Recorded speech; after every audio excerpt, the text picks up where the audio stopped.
All right, let's dig into one of the most exciting topics in soil health today, biochar. It's this amazing, ancient material, but honestly, there's a lot of confusion out there about how to use it. If you get it wrong, it can cause problems, but if you get it right, oh, it can absolutely transform your garden. So this whole biochar craze really kicked off with the discovery of terra preta, or black earth, down in the Amazon. I mean, we're talking about man-made soils that are still unbelievably fertile hundreds of years later. But, and this is the key part, this quote right here nails it. The secret wasn't just the biochar. It was a whole living ecosystem mixed together. So, if we want to unlock that same power today, we have to start by understanding that ancient secret. And more importantly, we have to understand it so we can avoid the number one trap that almost everyone new to biochar falls into. Now, at its most basic, what is biochar? Well, it's a super stable, carbon-rich material that's basically charcoal designed specifically for the soil.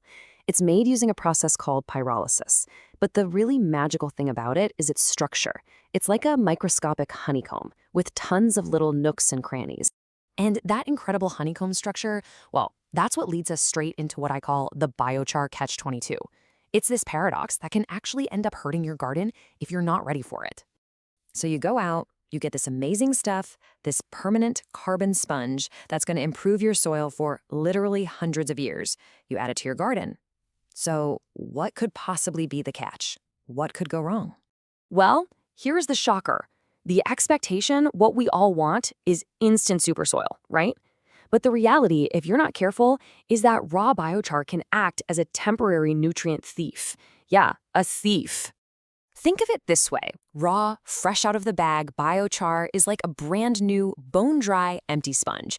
It's so porous and so good at holding onto things that when you put it in your garden empty, it immediately starts sucking up the nitrogen and nutrients that are already there, pulling them right away from your plants.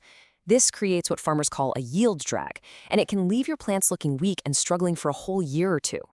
But okay, don't panic. There is a really simple solution. It's a way to turn this nutrient thief into a nutrient provider. And it all comes down to one thing: supercharging your biochar before it ever gets near your soil. This process is called charging or inoculating. The whole point is to preload that empty sponge to fill up all those little honeycombs with essential nutrients and beneficial microbes before it goes into the garden. You're basically turning it from a potential problem into the ultimate solution. Here's my favorite way to think about it. Imagine that the physical biochar, with all its pores and surfaces, is like permanent high-end real estate in your soil. Millions of tiny homes and apartments ready for tenants. And the charging process? Well, that's moving day. You're taking all the beneficial residents, all the amazing microbes from things like compost, worm castings, or manure, and moving them right into that prime real estate. You're delivering a fully occupied, thriving city of microbial life directly to your garden beds. And when you do this, the results are just incredible. Properly charged biochar helps stabilize your soil's pH. It dramatically increases its ability to hold on to nutrients so they don't wash away. It holds more water, and it creates the perfect home for a healthy soil ecosystem, all while locking away carbon for literally centuries. It's a win-win-win. All right, so you're probably sold on the why, but what about the how? How do you actually do this? Let's walk through a few super simple, practical methods that anyone can do. Okay, the absolute easiest way, with zero extra work, is called co-composting.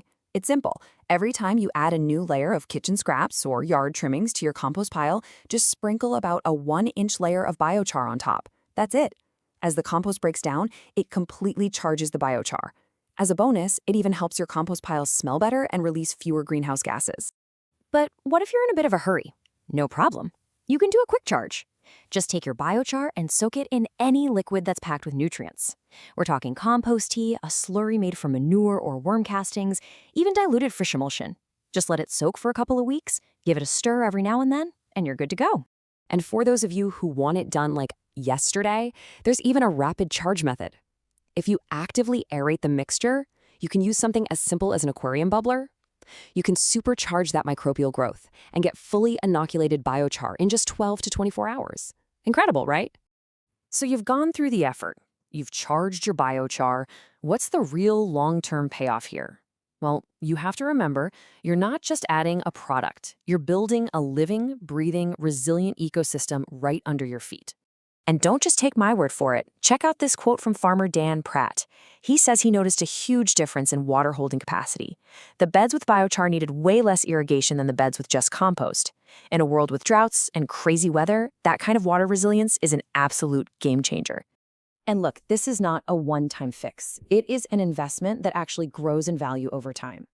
In the first few months, the microbes move in. By 6 months, you have what some scientists call a microbial reef system. After a year, you'll see better soil structure. A few years down the line, your soil is so healthy you need fewer and fewer inputs. And 50 years from now, that biochar is still there, still working, a permanent carbon bank in your soil. So what about the cost? I know you're thinking about it. Yes, upfront, getting biochar might be a higher cost than a bag of chemical fertilizer. But that fertilizer is an ongoing expense you have to pay for year after year, and it can actually damage your soil over time. Charged biochar is a one-time investment that pays you back for decades by building healthier soil and reducing your need for anything else. It's a total shift from short-term feeding to long-term investing. So at the end of the day, it really all comes down to this one question. What is your goal in the garden? Are you just trying to feed your plants for this one season? Or are you trying to build a resilient, living soil ecosystem that will nourish your garden for decades to come? When you use charged biochar, you're definitely choosing the latter.